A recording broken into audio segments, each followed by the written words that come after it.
Hey Mr. Woman, it's Jonas again. This time I am presenting my Lab 2 assignment. And you wanted us to discuss question number 6 for this one. Slideshow. Okay, so let me get to question 6.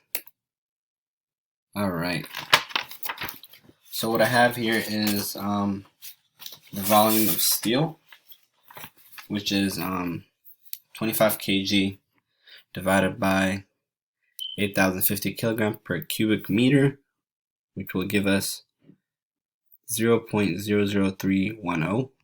And then what I have here is the volume of steel is equal to the volume submerged, which equals to the volume of water. And then the density of water times the volume displaced is equal to the density of steel times the volume of steel. So here we are trying to find the volume displaced. So what we do is take the density of steel times the volume of steel divided by the density of water, which is set up as follows here: 8,050 kilograms per cubic meter for the density of steel.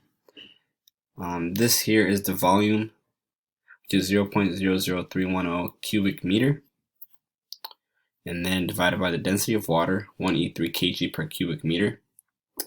And that gives us this answer here.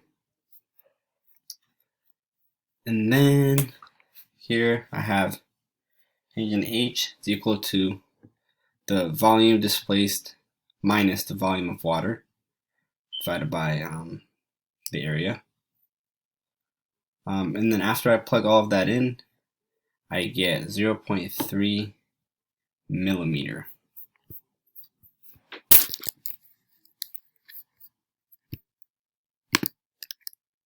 And that's it.